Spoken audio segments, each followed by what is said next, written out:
Yes, yesterday 12.3 हमारी complete हो गई थी और आज हम शुरू करेंगे 12.4। और 12.4 के मैं कुछ इंपॉर्टेंट रिजल्ट्स का लिस्ट बनवा रही हूं।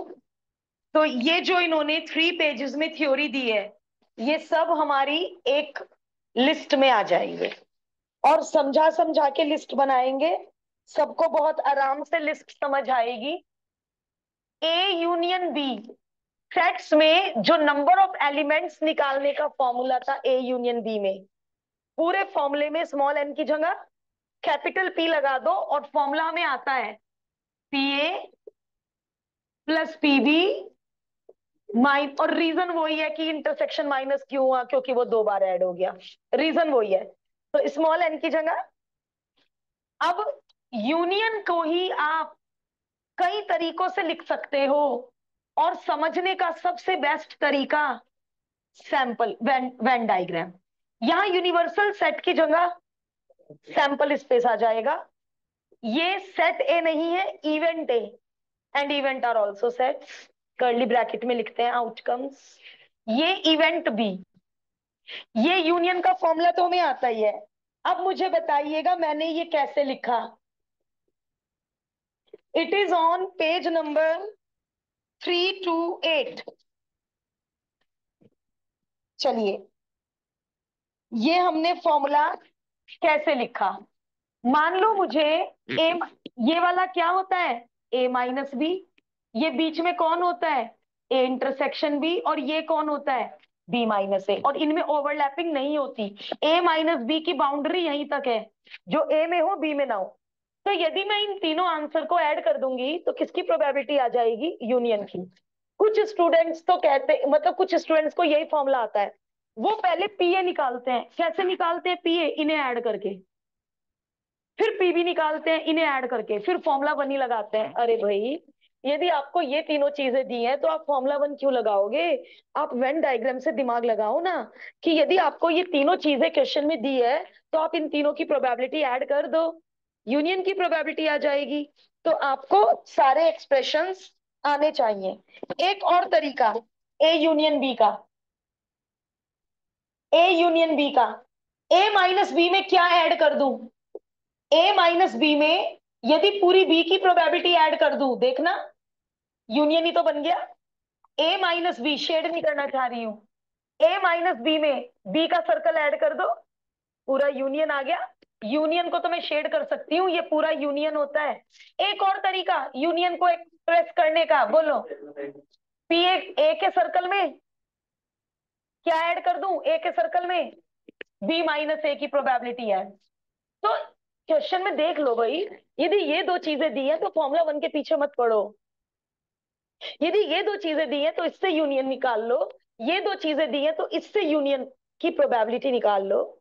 तो ये चारों एक ही बात है और ये चारों किससे बने हैं वेन डायग्राम से, जो हमने सेट्स में बहुत अच्छे से ऑलरेडी कर रखा है। इजी। चलो पहले लिस्ट बना लेते हैं, कर लेना बेटा कॉपी। मैंने सबको फॉर्मूला नंबर वन में डाल दिया। फॉर्मूला नंबर टू, पीए की प्रोबेबिलिटी चाहिए। पीए की प्रोबेबिलिटी इसी वेन डायग्राम से बना दो। कौन कौन है पीए में, ए माइनस बी और ऐड कर दो। और इनमें ओवरलैपिंग नहीं है। जब ओवरलैपिंग नहीं होती तभी तो ऐड कर सकते हैं ना। पीबी में कौन कौन है, पी बी माइनस ए और इंटरसेक्शन। यस। फोर्थ, ए माइनस बी को लिखने का दूसरा तरीका। पहले मुझे देखना है कितना सेट्स याद है आपको। और बी माइनस ए को लिखने का दूसरा तरीका। ए माइनस बी को मैं क्या लिख देती थी सेट्स में, क्या बात है, ए इंटरसेक्शन बी डैश और B minus A B intersection A dash. तो यदि आपसे ए इंटरसेक्शन बी डैश की प्रोबेबिलिटी पूछी है तो समझ जाना कि यार ये तो ए माइनस बी ही है। यदि आपसे ए इंटरसेक्शन बी डैश की प्रोबेबिलिटी पूछी है तो समझ जाना ये तो ए माइनस बी का ही दूसरा रिप्रेजेंटेशन है। जब आप इसका वेन डायग्राम बनाओगे और ए और बी डैश में कॉमन निकालोगे और ए माइनस बी सेम शेडिंग आएगी। ओनली ए को ही ए इंटरसेक्शन बी डैश और ए माइनस बी कहते थे। सब सेट्स का काम चल रहा है। अब इनका ये जो सेवेंथ फॉर्मूला है, ये याद करने की नीड नहीं है। इन्होंने पीए प्लस पीबी का फॉर्मूला बना रखा है। पीए प्लस पीबी तो हम यहां से निकाल लेंगे, मतलब अकॉर्डिंगली जो भी क्वेश्चन में गिवन होगा, या यहां से इन दोनों को ऐड करना जरा, इन दोनों को ऐड करना जरा। पीए प्लस पीबी, इतना प्लस ट्वाइस ऑफ इतना प्लस ट्वाइस ऑफ, ये formula number 7, page number 328, formula number 7। ये मैं लिस्ट में नहीं डाल रही हूँ, ये तो हम बिल्कुल क्रैम नहीं करेंगे। अरे जब राइटर पीए और पीबी मांगेगा तो हम पीए निकाल कर पीबी निकाल कर ऐड कर देंगे। हम ये फॉर्मूला क्यों क्रैम करेंगे? देखो, this plus twice of, formula number 7 बन गया। तो इसको हम लिस्ट में नहीं डाल रहे हैं, फालतू में हम क्यों क्रैम करें। छठा, तीन का यूनियन। तो एन में हमने तीन का यूनियन का नंबर ऑफ एलिमेंट याद किए थे, बोलो। PA plus PB plus PC minus दो दो के कॉमन की प्रोबेबिलिटी, दो दो के कॉमन की प्रोबेबिलिटी प्लस तीनों के कॉमन की प्रोबेबिलिटी। तो जितने भी सेट्स के फॉर्मूले स्मॉल एन में थे, नंबर ऑफ एलिमेंट्स, वहां हम नंबर ऑफ एलिमेंट निकालते थे, आज हम प्रोबेबिलिटी निकाल रहे हैं। Concept exactly same. कॉपी करना जरा। मैं इतने देख, हाँ अभी समरी में एक दो चीजें और है, समरी में कह रही हूँ, थ्योरी में अभी एक दो चीजें और है, अभी करते हैं ऐड। जरा ये 7 कॉपी कर लो, फिर आगे बढ़ते हैं। और बस ये इंपॉर्टेंट रिजल्ट करते ही आपको 12.4 में बहुत कम दिक्कत आनी है। 12.3 में क्यों आती है दिक्कत, वहां दिमाग लगाना है कि फेवरेबल आउटकम कैसे बनाने हैं। 12.4 में दिक्कत क्यों नहीं आएगी, ये सारे फॉर्मुलेज लगाने हैं जो कि बहुत इजी टू अंडरस्टैंड है।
म्यूचुअली एक्सक्लूसिव एंड एग्जॉस्टिव, तो क्या होगा, ये सबसे इंपॉर्टेंट रिजल्ट है।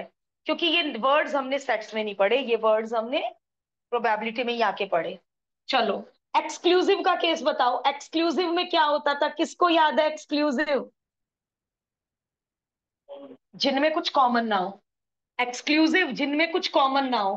तो ए इंटरसेक्शन बी की प्रोबेबिलिटी 0। एग्जॉस्टिव याद करो, एग्जॉस्टिव क्या सिखाया था?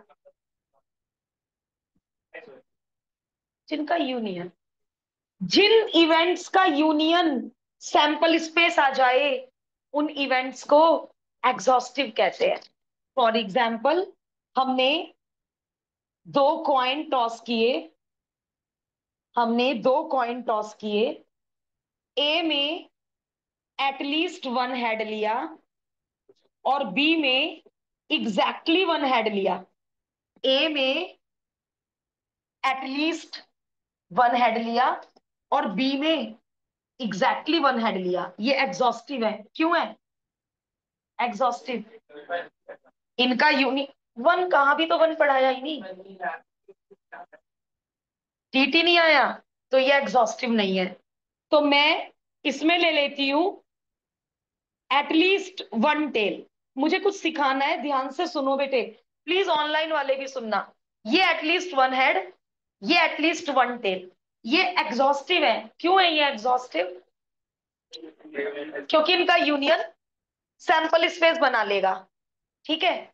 अब मैं कुछ, चलो पहले मैं यहां जाती हूं। दोनों तरफ मैंने प्रोबेबिलिटी ले ली। जब दो इवेंट इक्वल है तो उनकी प्रोबेबिलिटीज भी इक्वल होंगी। जब इस इवेंट में 5 एलिमेंट है, इस इवेंट में भी 5 एलिमेंट है, जब दो एलिमेंट दो सेट इक्वल है तो उनकी प्रोबेबिलिटीज भी इक्वल होंगी। यूनियन का फॉर्मूला सबसे पहले वाला बोलो, P A plus P B minus zero. Exhaustive के कारण एस की प्रोबेबिलिटी किसी को आती है? पूरे रेक्टेंगल की प्रोबेबिलिटी वन। एस की प्रोबेबिलिटी हमेशा वन होती है, पूरे रेक्टेंगल की प्रोबेबिलिटी। सारे आउटकम अपॉन वही सारे आउटकम। मान लो सैंपल स्पेस में 4 आउटकम है तो सैंपल स्पेस की प्रोबेबिलिटी 4/4 ऑलवेज वन होती है। अब इसमें P A plus P B one क्यों नहीं आ रहा है? यहाँ पी ए 3/4, ये 3/4, 3/4 प्लस 3/4 वन क्यों नहीं आ रहा है? एग्जॉस्टिव तो है, एग्जॉस्टिव तो है, इनका यूनियन सैंपल स्पेस भी है। P A plus P B one क्यों नहीं आ रहा है? अभी अभी तो मैंने प्रूव किया P A plus P B one. जल्दी पकड़ो, मैम एक्सक्लूसिव नहीं है। एक्सक्लूसिव जीरो नहीं। एक्सक्लूसिव नहीं है तो क्या सिखाना चाह रही हूँ? पी ए प्लस पीबी केवल कब वन होगा? जब वो एग्जॉस्टिव भी हो। मैंने बच्चों को एग्जॉस्टिव वर्ड केवल एक वर्ड देखते ही पी ए प्लस पीबी को वन लेते हुए देखा है। एमसीक्यू तक में पी ए प्लस पीबी को वन टिक कर देते हैं और ऊपर गिवन नहीं होता कि इवेंट दोनों है। तो ये रहा एग्जाम्पल, एग्जॉस्टिव तो है बट ये एक्सक्लूसिव नहीं है। तो 3/4 3 बाई, अब इसको बना दो एक्सक्लूसिव भी, बन गया एक्सक्लूसिव। अब ये एग्जॉस्टिव भी है, एक्सक्लूसिव भी है, ऐड करके देख लो। 3/4 प्लस 1/4 वन आ गया। तो P A plus P B one कब लेना? केवल और केवल वन कब लेना? जब एक्सक्लूसिव भी हो, एग्जॉस्टिव भी हो और इसके ऊपर 2-3 एग्जाम्पल हैं। अच्छा, क्या दो इवेंट में काम होगा? ये नहीं, 3 इवेंट में भी। यदि 3 इवेंट एक्सक्लूसिव भी है एग्जॉस्टिव भी है तो P A plus PB plus P C को वन ले लेंगे, क्योंकि यहाँ union A union B union C S हो जाएगा और ये सब इंटरसेक्शन की प्रोबेबिलिटीज सब जीरो हो जाएंगी। ठीक है। तो कब लेंगे इंडिविजुअल इवेंट की प्रोबेबिलिटीज के सम को वन? जब वो इंडिविजुअल इवेंट्स एक्सक्लूसिव भी हो एग्जॉस्टिव भी हो।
बेटे मीटिंग डिस्कनेक्ट हुई थी, आपने सेवेंथ पॉइंट सुना था सबने?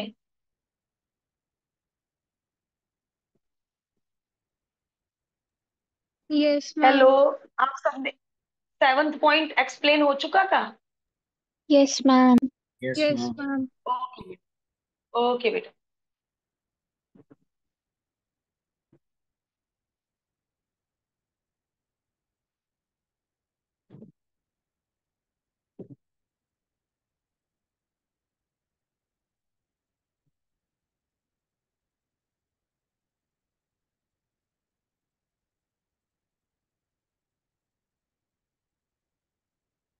अब एग्जाम्पल वन है तो बहुत इजी, बट मुझे उसमें कुछ एक्सप्लेन करना है। अब हम शुरू करेंगे एग्जाम्पल्स ऑफ 12.4। और एग्जाम्पल वन का पार्ट वन में दो मेथड से करूंगी, और बाकी एग्जाम्पल्स में, बाकी पार्ट्स में मैं आपके ऊपर छोड़ूंगी, जो आपको मेथड पसंद है वो करना। मेथड वन, प्रोबेबिलिटी निकालनी है थ्री ऑफ क्लब्स। जरा इसको हिंदी में कन्वर्ट करना, थ्री ऑफ क्लब्स। मुझे हिंदी में सुनना है, थ्री ऑफ क्लब्स को क्या कहते हैं? एक चिड़ी का पत्ता, तीन चिड़ी के पत्ते? गलत। मैंने इसीलिए तो हिंदी में, चिड़ी की तिग्गी, मुझे इसीलिए कन्वर्ट करना था हिंदी में। थ्री ऑफ क्लब का मतलब चिड़ी के तीन पत्ते नहीं लेने हैं। थ्री ऑफ क्लब का मतलब है चिड़ी की तिग्गी लेनी है, एक। और सिक्स ऑफ डायमंड, डायमंड के छह पत्ते नहीं, डायमंड की छिग्गी, ईंट की छिग्गी। ताश नहीं खेला क्या कभी? ऐसे ही तो बोलते हैं हिंदी में। चलिए, अब यानी मेरे फेवरेबल आउटकम दो हैं, तो ये डायरेक्ट आंसर आ गया। डायरेक्ट फेवरेबल आउटकम, या तो क्लब का थ्री आ जाए, या डायमंड का सिक्स आ जाए, या तो 1/52 प्लस 1/52, 2/52, या तो दोनों ले लिए मैंने। अब method two, method two, three of club को ए मान लिया, सिक्स ऑफ डायमंड को बी मान लिया। मुझे बताना पड़ेगा, let A be the event, three of club आए, B be the event, six of diamond आए। अब और का मतलब यूनियन, एंड का मतलब इंटरसेक्शन। फॉर्मूला, फॉर्मूला ये क्यों लगाया, ये कहां गया? ये नहीं भी लिखूंगी तो क्यों जीरो, ये नहीं भी लिखेंगे तो क्यों चलेगा? Because events are mutually exclusive. Common हो सकता है, कोई ऐसा पत्ता भी होता है जो चिड़ी की तिग्गी भी हो और ईंट का डायमंड का सिक्स भी हो। ऐसा भी कोई पत्ता है क्या जिसपे चिड़ी की तिग्गी भी बनी हो और ईंट का? कॉमन नहीं है। और जिनमें कॉमन नहीं होता, जिनमें कॉमन नहीं होता, ऐसे इवेंट्स को म्यूचुअली एक्सक्लूसिव कहते हैं। तो आपने यदि आगे लिख भी लिया कोई बात नहीं, और नहीं भी लिखा तो राइटर को बता दो म्यूचुअली एक्सक्लूसिव है। तो अब मुझे ये दो मेथड समझाओ। मेथड वन मैंने क्या है और मेथड टू क्या है? मेथड वन है 12.3, favourable outcome upon total outcome, और मेथड टू है 12.4। बट सारे क्वेश्चन दोनों मेथड से नहीं होंगे, बट ये वाला क्वेश्चन बहुत इजी है। बट मुझे थोड़ा कॉन्सेप्ट को क्लियर करना था, इसलिए हमने मेथड वन, ये पार्ट वन दोनों पार्ट से, दोनों मेथड से किया है, बाकी पार्ट एक मेथड से करेंगे।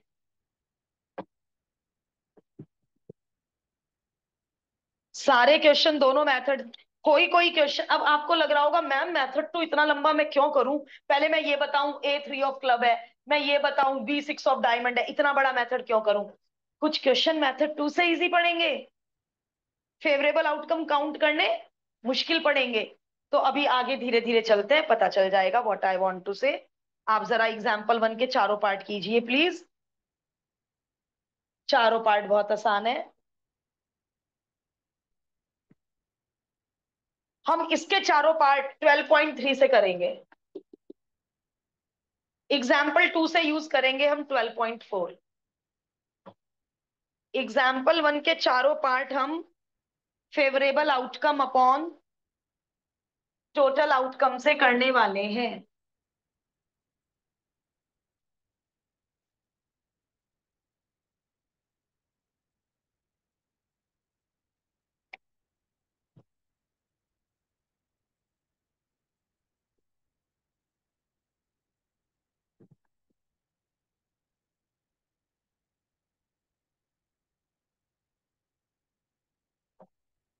रजत मुझे बताओगे सेकंड पार्ट में क्या मांगा है? अ 10 और अ स्पेड। अ 10, कितने 10 होते हैं? 4 10 होते हैं। और इस पेड़ के कितने पत्ते होते हैं? 13। और बच्चे यहाँ पे ले लेते हैं 17। ये क्वेश्चन हमने कहाँ कर रखे हैं? 10th में। 10th में कर रखे हमने ये क्वेश्चन। इस पेड़ हुकुम का दहला 2 बार काउंट हो गया, 4 दहलों में भी काउंट हो गया, इस पेड़ में भी काउंट हो गया। तो आंसर होना था। अच्छा, 12.4 से कैसे करती इसको मैं? कैपिटल ए इवेंट मानती, 10 आना, 4/52। कैपिटल बी मानती, स्पेड आना, 13/52। और ए इंटरसेक्शन भी 1/52। एक पत्ता कॉमन, एक पत्ता कॉमन। 10 में भी आ गया हुकुम का दहला, और हुकुम के 13 पत्तों में भी आ गया हुकुम का दहला। तो क्या लगता formula? 4/52 plus 13/52 minus 1/52 and ultimately 16/52। तो मुझे तो चाहिए, कॉन्सेप्ट क्लियर होना चाहिए बच्चों का, है ना? ये शॉर्टकट है, नंबर नहीं काटने चाहिए टीचर को। अब इस पे नंबर कोई काटने चाहिए टीचर को कि यूनियन का फॉर्मूला क्यों नहीं लगाया। बिल्कुल।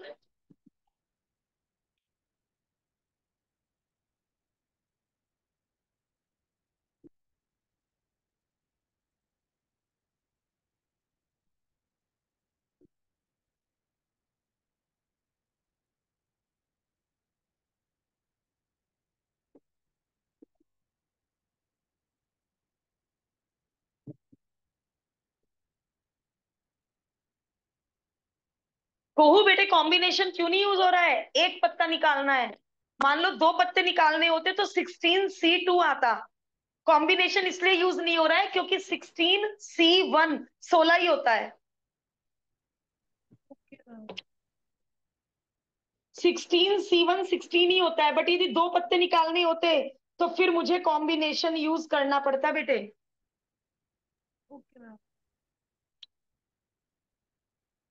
Enable to hear, mic check करो कुहू। Okay ma'am.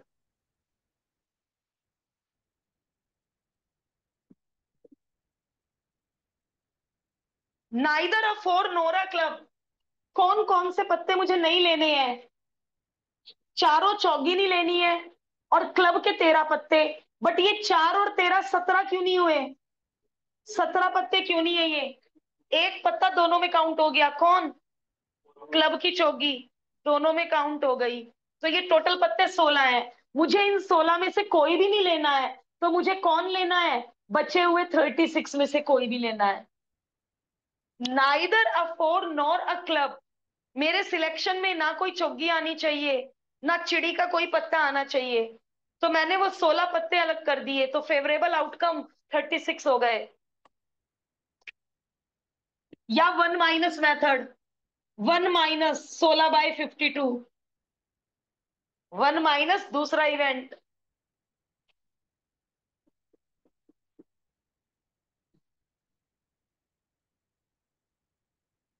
स्पेड और अ पिक्चर कार्ड। स्पेड और अ पिक्चर कार्ड। स्पेड के होते हैं 13, पिक्चर कार्ड होते हैं 12। बट मैं यहाँ 25 नहीं ले सकती, 25 नहीं ले सकती। हाँ, स्पेड में कितने पिक्चर कार्ड हैं?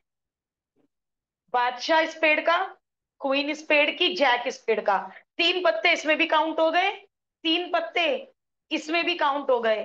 तो 25 में से 3 पत्ते माइनस कर दो, जो 2 बार काउंट हो चुके हैं। देखा जाए तो कौन सा फॉर्मूला लग रहा है?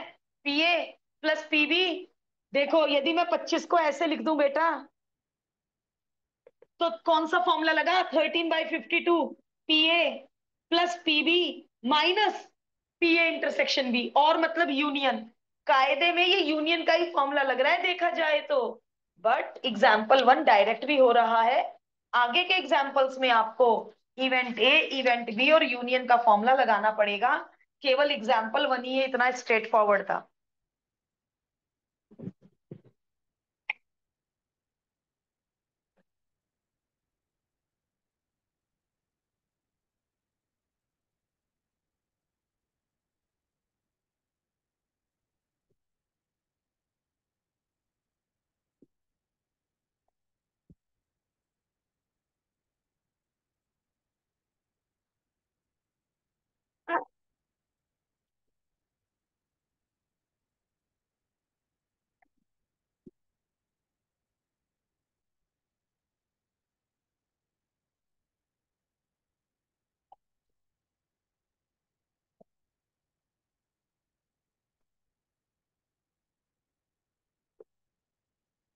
अब देखो, एग्जाम्पल टू ही आ गया, कैसे करूंगी मैं डायरेक्ट? मैं वो सारे इंटीजर काउंट करती रहूं जो 2 के मल्टीपल है, 9 के मल्टीपल है, फिर मैं, मतलब डायरेक्ट कैसे होगा ये? तो एग्जाम्पल टू में मैं क्या यूज करने वाली हूँ? यूनियन का फॉर्मूला। बट पहले मुझे एग्जामिनर को बताना पड़ेगा, कैपिटल ए में मैंने क्या लिया? सारे 2 के मल्टीपल। कैपिटल बी में मैंने क्या लिया? सारे 9 के मल्टीपल। सारे 9 के मल्टीपल। 9 का लास्ट मल्टीपल कौन सा होगा? 1000 तक लेने थे ना। और कॉमन में कौन जाएंगे? जो 2 से भी कटे, 9 से भी कटे। जो 2 से भी कटे, 9 से भी कटे। 18 के मल्टीपल जाएंगे ना बेटा। 2 की टेबल में भी 18 आता है, 9 की टेबल में भी 18 आता है। दूसरा, 18 टू जा 36, 18 थ्री जा 54। लास्ट ढूंढना पड़ेगा 18 का मल्टीपल 1000 से पहले। 18 का मल्टीपल ढूंढना पड़ेगा बेटा, क्योंकि मैं इनको काउंट कैसे करूंगी? एपी से। तो मुझे लास्ट टर्म पता होगी, तभी तो मैं एपी से इन्हें काउंट कर पाऊंगी। तो 18 का मल्टीपल ढूंढ के दो 1000 से पहले, जो 18 से डिवाइड हो जाए। जिसकी मैथ अच्छी है, जो जल्दी ढूंढ लेता है, ढूंढ दो। अब हमें मैम निकालना फिफ्टी है फाइव एक की। टोटल आएंगे। बेटा मुझे ये लास्ट टर्म चाहिए बेटा, जो 18 का मल्टीपल हो। 990। ओके बेटा, 990। जानवी, इससे ही तो निकाला होगा ना टोटल मल्टीपल्स बेटे?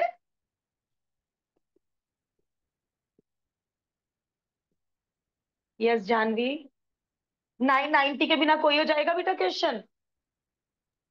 मैंने डायरेक्ट डिवाइड करके इन निकाल लिया। कैसे? 1000 को 18 से डिवाइड करके? ये तो कोई तरीका नहीं होता।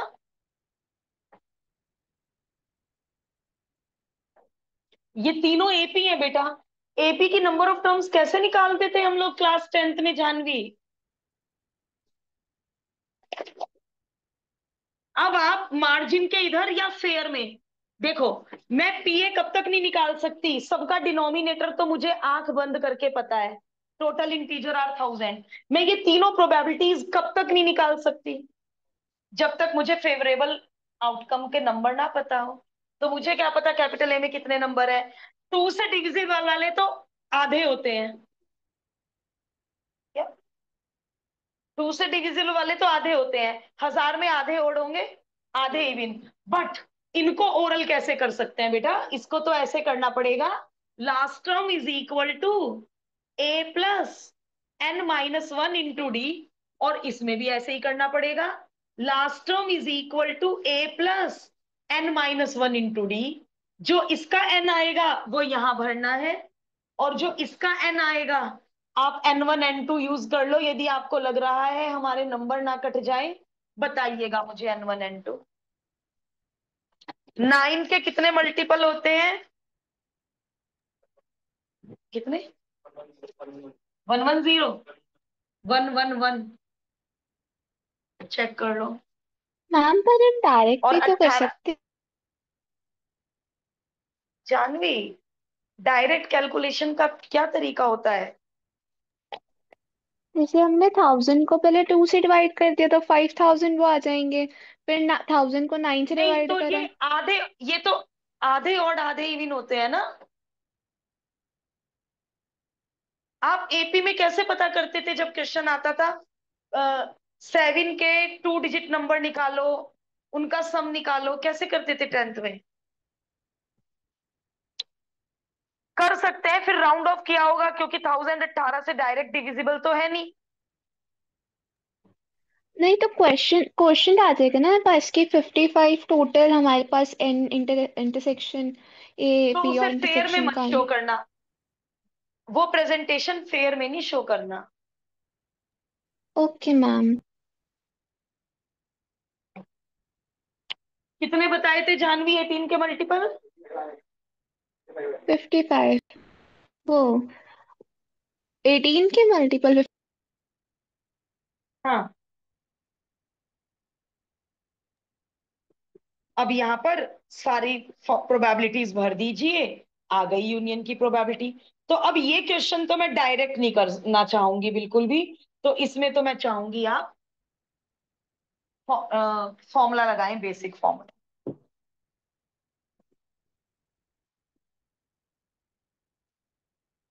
ये बताना चाहें तो बता दीजिए, what is A union B, क्योंकि आप एग्जामिनर को बता दीजिएगा शुरू में ए कौन है। तो हम निकाल रहे हैं प्रोबेबिलिटी ऑफ मल्टीपल ऑफ 2 और मल्टीपल ऑफ 9।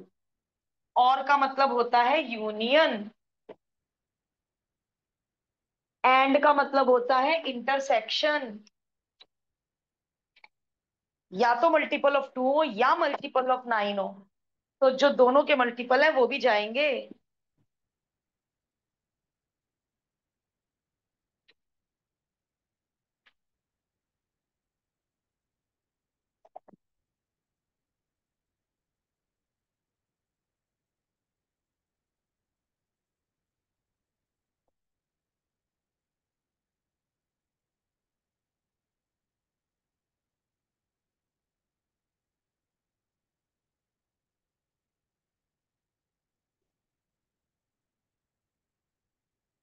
जरा अपनी फॉर्मूला लिस्ट खोलो और पॉइंट नंबर 8, कितने थे फॉर्मूला लिस्ट में पॉइंट?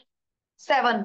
पॉइंट नंबर 8 बनाओ, नाइदर ए नॉर बी को सिंबॉलिकली लिखेंगे ए डैश एंड बी डैश। ना ए ना बी, ना ए ना बी को डायग्रामेटिकली कैसे बताएंगे? ये रहा, ना ए ना बी, यानी बेटे यूनियन के बाहर वाला, ये यूनियन के बाहर वाला, ना ए ना बी। अब वेन डायग्राम से मुझे कोई डायरेक्ट आंसर बताना। प्रोबेबिलिटी, प्रोबेबिलिटी डायरेक्ट शेडेड वाले एरिया की प्रोबेबिलिटी डायरेक्ट बताना वेन डायग्राम से। पूरे रेक्टेंगल की प्रोबेबिलिटी जो 1 होती है, माइनस यूनियन की प्रोबेबिलिटी हम्म। उड़ा दो। अब मैं बता ये तो हमने वेन डायग्राम से लिखा, अब मैंने जो ये बीच में जगह छोड़ी है ये भी सीखो। डी मॉर्गन्स लॉ बताओ, सेट्स की De Morgan's law. A union B whole dash, अभी यूटी 1 में सबने प्रिपेयर करा है chapter sets. De Morgan's law, A union B whole dash, और किसी सेट के डैश की प्रोबेबिलिटी कैसे निकालोगे? इवेंट के डैश की प्रोबेबिलिटी कैसे निकालोगे? 1 माइनस, यही आ गया। ये तो बेटा हमने हमने उसमें कर लिया था 10th में। ए की, ये मुझे ए डैश की प्रोबेबिलिटी कैसे निकालते हो आप? ए डैश की 1 माइनस पी ए।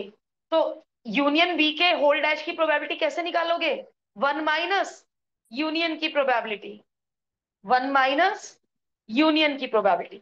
तो जब भी नाइदर ए नॉर बी का क्वेश्चन आए तो आप 1 में से यूनियन की प्रोबेबिलिटी माइनस करेंगे। और ये दो स्टेप भी सीखो, क्योंकि कुछ स्कूल के टीचर्स कहते हैं प्रेजेंटेशन दो, कहां से आया कि हम वेन डायग्राम से नहीं लेंगे देंगे मार्क्स, तो प्रेजेंटेशन भी कर दो।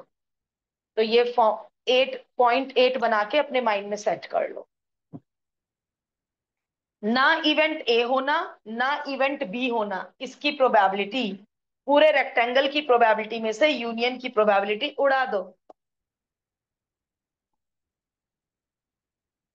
चलो वापस एग्जांपल्स पे आ जाओ, जो 2 कर चुके हैं वो 3 पर आ जाइए।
इवेंट ए के होने की प्रोबेबिलिटी 0.5 है, इवेंट बी के होने की प्रोबेबिलिटी 0.3 है, दोनों म्यूचुअली एक्सक्लूसिव है, तो इंटरसेक्शन की प्रोबेबिलिटी 0 है।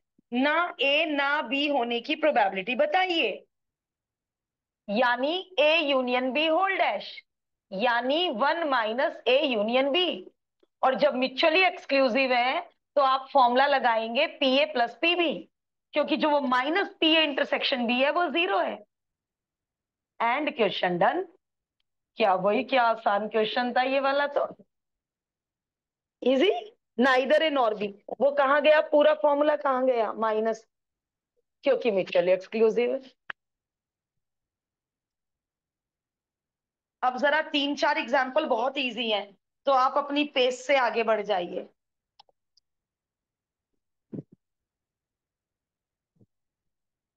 अभी टिपिकल वाले आएंगे, बट 2 4 एग्जाम्पल के बाद।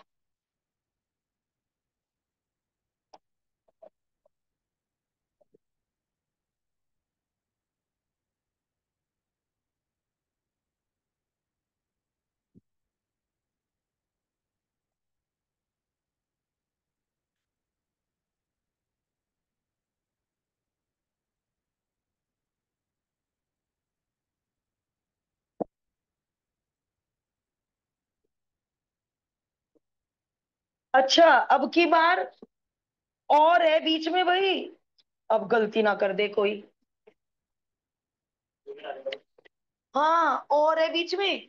जब सीधा नाइदर नॉर हो तो होता है A dash intersection B dash, neither nor. But यहां बीच में नॉट ई और नॉट एफ है, मतलब नॉट ई ई डैश और यूनियन। ये देखो, ये बेटे अलग अलग बातें हैं। ये क्या है, नाइदर है नॉर बी। ये क्या है, नॉट ई और नॉट एफ। सिंबल्स का कितना गेम है। लगाना डी मॉर्गन्स लॉ।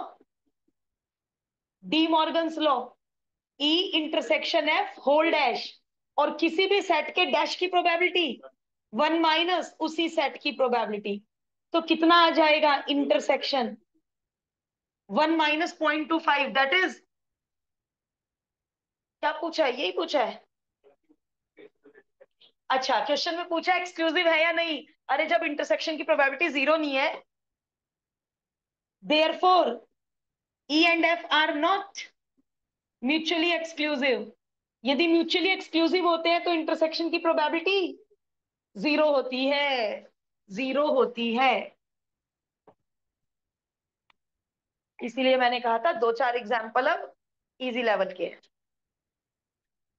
बस वो 8 पॉइंट आपको आते हो तो आप बहुत स्मूथली आगे बढ़ते चले जाओगे।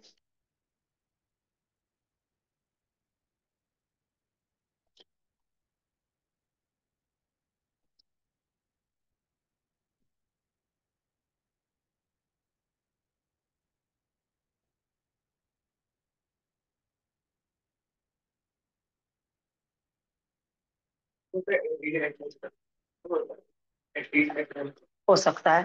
कौन से क्वेश्चन में है? अच्छा,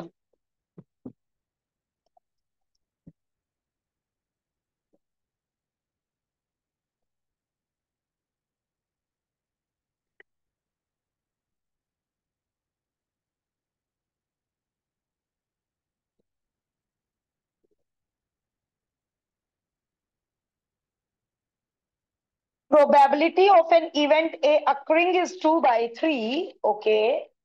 Probability of B not occurring, B not occurring यानी B डैश, B डैश का दूसरा सिंबल इन्होंने बेटा बार यूज किया है। कभी ये डैश यूज करते हैं, कभी बार, तो कोई प्रॉब्लम वाली बात नहीं होनी चाहिए। बी के ना होने की probability 5/9 if the probability of getting success in at least one of the two event। Okay, okay, चलो भाई, अब अपने जरा नोट्स खोल लो। और point number 9, at least one of the two events का मतलब यूनियन ही होता है। क्यों होता है यूनियन, समझो। या तो ए हो, या इवेंट बी हो, या दोनों हो जाए। तो कौन गया शेडिंग में, ए यूनियन बी। तो जहां भी आपको ये वर्ड्स मिले, at least one of the two events, A भी इवेंट अकर करे, बी इवेंट भी अकर करे, दोनों इवेंट भी अकर करे, मतलब यूनियन गिवन है। और यदि वो at least one of the to event की प्रोबेबिलिटी मांग रहे हैं, मतलब यूनियन की प्रोबेबिलिटी मांग रहे हैं, तो इसे पॉइंट नंबर 9 बना दो। हमारे वो जो नोट्स इकट्ठे हो रहे हैं बहुत काम आने वाले हैं। एटमोस्ट नहीं पूछते इसमें ना। यूनियन भी दे रखा है, मैंने बुक रख दी। ओके, मैं आपको एटलीस्ट समझाने चली गई एकदम। और क्या कर रखा है? Find the probability of success. PA और पीबी दोनों चीजें मांगी है। पीए भी मांगा है, पीबी भी मांगा है। तो बस बेटा, यदि आपको अपने पॉइंट्स अच्छे से आते हैं तो आपको मेरी हेल्प की नीड ही नहीं है। ये लो, पीबी डैश क्या होता है? 1 - पीबी। और पीबी क्या होता है? 1 - पीबी डैश। बिल्कुल, क्योंकि पीबी प्लस पीबी डैश 1 होता है। पीए दे रखा है, तो फिर क्या मांगा है? ए इंटरसेक्शन भी मांगा है। एक मिनट, मैं लैंग्वेज दोबारा पढ़ लूं। What is the probability of success in both the events? In both the event क्या मांगा है? A intersection B. In both the events probability बताइए दोनों इवेंट में सक्सेस हुई, ये मांगा है बेटे। दोनों इवेंट में सक्सेस हुई। तो पहले मैंने पी भी पता कर लिया। अब मुझे क्या क्या पता है? मुझे यूनियन भी पता है, मुझे ए भी पता है, मुझे पीबी भी पता है। अब अपने यूनियन वाला फॉर्मूला लिखो, और इसमें होते हैं 4 डिजिट। 4 डिजिट में से आपको 3 डिजिट पता है। आपको यूनियन भी मालूम है, आपको पीए भी मालूम है, आपको पीबी भी मालूम है। इंटरसेक्शन निकाल। तो एक ये नया concept, at least one of the two events का मीनिंग यूनियन।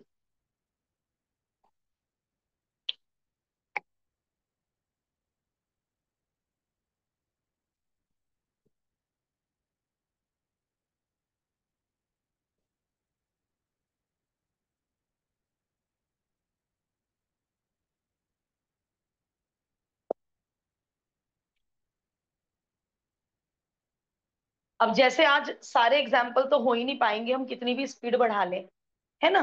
तो आप क्या करना, आधी एक्सरसाइज कर लेना। आप प्रोबेबिलिटी केवल हाफ एन आवर करो, बाकी पूरे टाइम अपने हाफ ईयरली की तैयारी करो। केवल हाफ एन आवर बैठ के प्रोबेबिलिटी का होमवर्क करना, जितना भी हो, 5 हो, 7 हो, 10 क्वेश्चन हो आधे घंटे में। बाकी टाइम अपने हाफ ईयरली की तैयारी करो।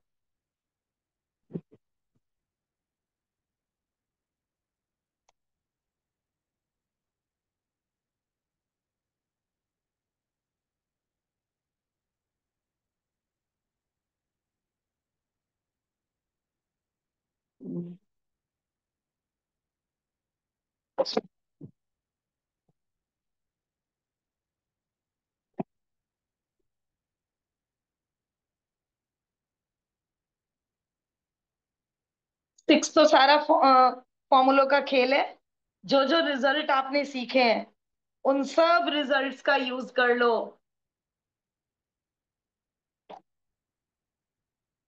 पार्ट 1 यूनियन मांगा है। यूनियन में जो जो चाहिए सब दे रखा है, भर दो सारी चीजें।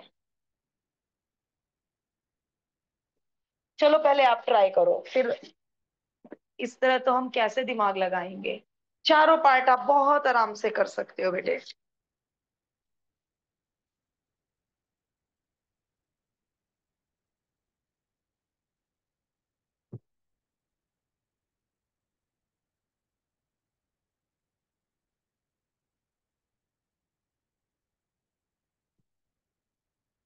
ये नाइदर नॉर कई बार कर लिया, डी मॉर्गन्स लॉ।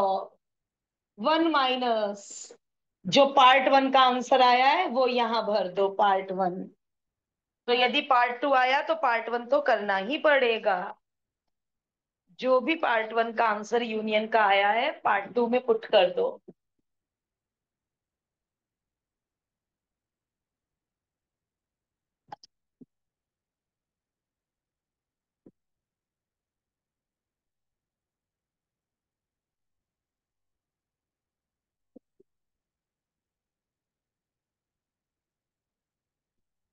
पार्ट 3 में क्या मांगा है?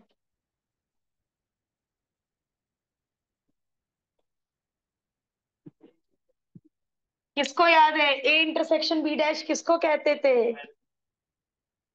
ए माइनस बी को। और ए माइनस बी की प्रोबेबिलिटी के लिए क्या करने वाले हो? ए माइनस बी की प्रोबेबिलिटी कैसे निकालने वाले हो? ए माइनस बी पूरे सर्कल ए की प्रोबेबिलिटी में से कॉमन की प्रोबेबिलिटी उड़ा दो। ए इंटरसेक्शन बी डैश को ए माइनस बी कहते थे, आपके नोट्स में है। और ए माइनस बी ओनली ए की प्रोबेबिलिटी कैसे निकालोगे? ए के सर्कल की प्रोबेबिलिटी में से इंटरसेक्शन की उड़ा दो। एक और तरीका, यूनियन में से बी उड़ा दो। ओ भाई एक और तरीका, पूरे यूनियन में से बी के सर्कल की प्रोबेबिलिटी उड़ा दो, ओनली ये बचेगा। सब चीजें हैं तुम्हारे पास, सब चीजें हैं मैम तुम्हारे पास। यस बेटा। मैम ये वेन डायग्राम बनाना जरूरी है? बिल्कुल नहीं, समझाने के लिए बना रही हूँ, बिल्कुल नहीं। Okay ma'am. वेन डायग्राम से पिक्चर बहुत क्रिस्टल क्लियर हो जाती है, रटना नहीं पड़ता। Okay ma'am. एग्जाम में नेसेसिटी नहीं है। फोर्थ पार्ट में क्या मांगा है?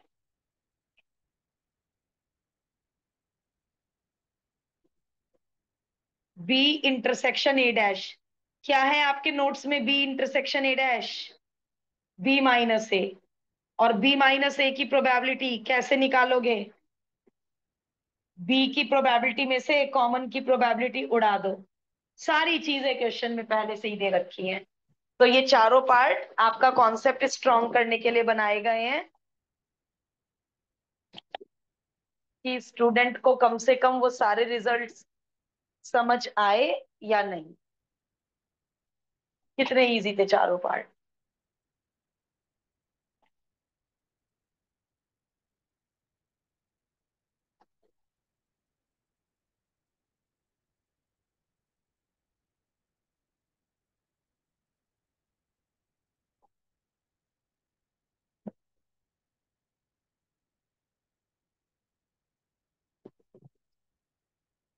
कोई भी होमवर्क कलेक्ट मत करना बेटे। हाफ ईयरलीज के बाद जब प्रोबेबिलिटी का टेस्ट होगा तो आपको ये नोटबुक ही आपकी हेल्प करेगी ना।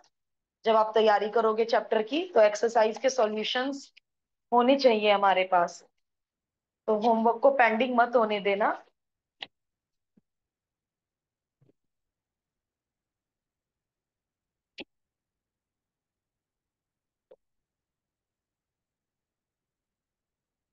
गैल्विन एग्जाम्पल 6 हो गया। 7 तो बहुत अच्छा एग्जाम्पल है। Ma'am try. 7 मैं कराऊंगी। 6 बेटा 6 पूछ रही हूँ। मैम हाँ समझ आ गया, बस वो लिख रही थी। ठीक है बेटे।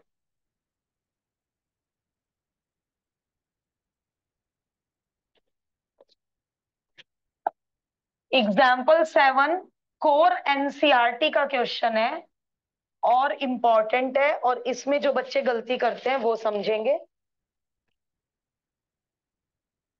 और एग्जाम्पल 7 पे मुझे टाइम का तो पता नहीं चलेगा आज। कितना टाइम है हमारे पास? 6 मिनट है।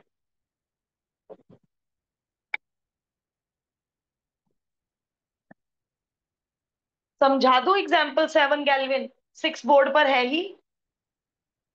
Yes ma'am. हाँ, उसके एक पार्ट में तुम भी रजत अभी 6 कर रहे हो, 7 कर रहे हो, आता है 7, ट्राई कर रहे हैं, ओके। देखो 7 बहुत, इसके एक पार्ट में गलती होती है, दो पार्ट बहुत आसान है। एक पार्ट में कोर का बच्चा भी गलती करता है, समझाते हैं। देखो इसमें सेकंड पार्ट में एटलीस्ट वर्ड है, बट इसमें एटलीस्ट का मतलब यूनियन क्यों नहीं है? ढूंढो जरा, एक शब्द ढूंढ के दो मुझे।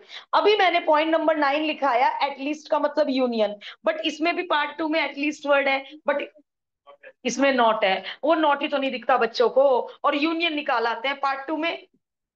पार्ट 2 में यूनियन नहीं है। यदि होता at least one of them pass तो होता यूनियन। यहाँ है at least one of them will not qualify. Not word है तो नॉट को अंडरलाइन कर लो। कोर का बच्चा एटलीस्ट देखता है और यूनियन निकाल के आ जाता है, चाहे अप्लाइड का हो कोर का हो। तो इसमें नोट पे ध्यान दे देना एग्जाम में। तो नोट आएगा तो क्या करना है, चलो समझते हैं। दो बच्चे हैं, अनिल और आशिमा। अनिल एग्जामिन, अच्छा, अब दोनों का नाम कैपिटल ए से है। तो अब मैं, इन्होंने एक को ए लिया एक को बी लिया, तो अब मैं भी ए और बी ही ले लेती हूँ फिर। अनिल पासेस, अनिल ने क्वालिफाई किया, इसको इवेंट ए ले लिया। आशिमा ने क्वालिफाई किया, इसको इवेंट बी ले लिया। अनिल ने क्वालिफाई किया, इसकी प्रोबेबिलिटी। आशिमा ने क्वालिफाई किया, इसकी प्रोबेबिलिटी। दोनों ने क्वालिफाई किया, इसकी प्रोबेबिलिटी दे रखी है।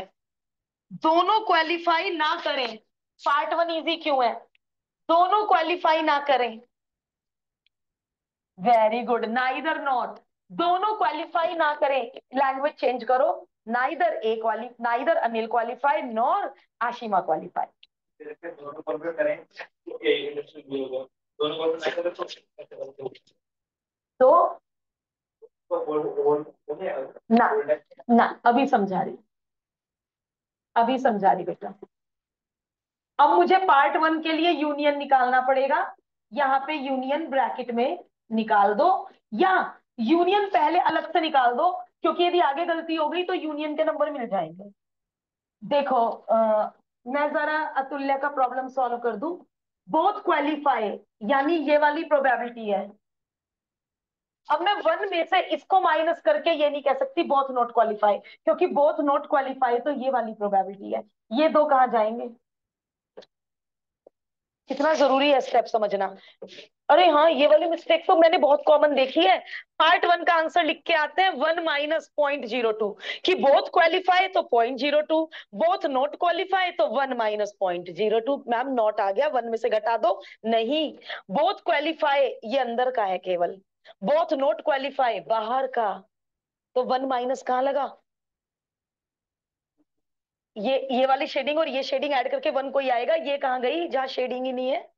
तो वन माइनस मेथड गलत हो जाएगा। तो both not qualify, neither Anil qualify nor Ashima qualify, ऐसे निकालेंगे, है ना। और वेन कुहू, मैं तो वेन डायग्राम बेटा मुझे आदत है, बड़ा इजी हो जाता है समझना। यानी ये वाली प्रोबेबिलिटी, ना अनिल क्वालिफाई ना आशिमा क्वालिफाई, मतलब वन माइनस यूनियन। अभी एक मिनट, सेकंड पार्टी तो मेन है, सेकंड पार्टी तो मेन है, सेकंड पार्ट में ही तो गलती होती है। At least one of them will not qualify. अब देखो मैं तो इसको वेन डायग्राम से ही समझाऊंगी। At least one of them will not qualify, मुझे तो वेन डायग्राम से ही समझाना आ रहा है इसको। Third part only one of them qualify, third part भी बहुत इजी। पहले सेकंड पार्ट पे आ जाओ। कम से कम एक क्वालिफाई ना करे। देखो मुझे क्या क्या चाहिए, देखो ध्यान से कम एक क्वालिफाई ना करे, अनिल क्वालिफाई ना करे, तो मुझे ये वाली शेडिंग चाहिए, ये वाली शेडिंग चाहिए मुझे। अनिल क्वालिफाई ना करे, मैंने अनिल का सर्कल छोड़ दिया, ये चाहिए मुझे। या फिर आशिमा क्वालिफाई ना करे, आशिमा का सर्कल छोड़ दो, आशिमा का सर्कल छोड़ दो, ये छोड़ दिया मैंने आशिमा का सर्कल। मुझे ये वाली शेडिंग चाहिए, आशिमा क्वालिफाई ना करे या दोनों क्वालिफाई ना करे। दोनों क्वालिफाई ना करे मतलब ये बाहर वाली शेडिंग चाहिए मुझे। मुझे अब ये सारी शेडिंग चाहिए। तो अब आप देखो मुझे क्या नहीं चाहिए, कहां पे नहीं गई शेडिंग। मुझे ये सब चाहिए, मुझे ये सब चाहिए। तो मैं रेक्टेंगल में से इसको उड़ा दूंगी, तो ये बचा हुआ सब आ जाएगा। ऐसे बनाइए फॉर्मूला, रटोनी। वेन डायग्राम बेस्ट है लाजवाब समझने के लिए कोई भी चीज। ना अनिल क्वालिफाई करे, ना आशिमा क्वालिफाई करे, ना दोनों क्वालिफाई करे। ये वाला हिस्सा शेडिंग में गया ही नहीं, बाकी सब चाहिए मुझे, सबका एडिशन चाहिए मुझे। तो वन माइनस ये जो हिस्सा शेडिंग में नहीं आया, ठीक है। अब only one of them qualify, only one of them qualify, तो क्या क्या चाहिए मुझे, केवल अनिल या केवल आशिमा, या या तो केवल अनिल, ओनली वन, मतलब दोनों क्वालिफाई नहीं करने चाहिए। अब इसके दो मेथड सुनो बेटे ध्यान से, ओनली अनिल या ओनली आशिमा, ओनली अनिल या ओनली आशिमा। अब पी ए माइनस बी मुझे कैसे निकालना पड़ेगा, पी ए में से कॉमन घटा के, और पी बी माइनस ए मुझे कैसे निकालना पड़ेगा, पी में से कॉमन घटा के। बट मैं इतना लंबा क्यों जा रही हूं, मैं इतना लंबा क्यों जा रही हूं, अरे यूनियन में से कॉमन उड़ा दो, यूनियन यहां निकला निकलाया रखा है, पूरे यूनियन में से क्या उड़ा दो, कॉमन उड़ा दो, ये दोनों की शेडिंग ऑटोमेटिकली बच जाएगी। मैं इतने लंबे मेथड से क्यों जा रही हूँ, तो सारा खेल किसका है, वो जो कॉन्सेप्ट वेन डायग्राम का, वो जो 9 कॉन्सेप्ट हमने शुरू में लिखे हैं, और वेन डायग्राम। यदि वेन डायग्राम से तुम्हें क्लियरिटी आ रही है तो तुम्हारा कोई क्वेश्चन नहीं गलत होगा, स्पेशली 12.4 का। अब जो लोग ऑनलाइन है, मुझे जो पार्ट आप कहेंगे मैं दोबारा समझा दूंगी, मेरी तरफ से तीनों पार्ट मैंने समझा दिए, जो पार्ट समझना है दोबारा समझ लो, टाइम नहीं है करने का, 5:16 हो गए। तो जब होमवर्क करने बैठोगे पहले ये वाला एग्जाम्पल, उसके बाद होमवर्क, ठीक, आधी एक्सरसाइज, आधी आज कर लो आधी कल, ओवरबर्डन नहीं होंगे, और बाकी टाइम हाफ ईयरली की तैयारी। Thank you ma'am. Thank you okay बेटा, मैम। Thank you. ओके बेटा, बाय। ओके बाबा।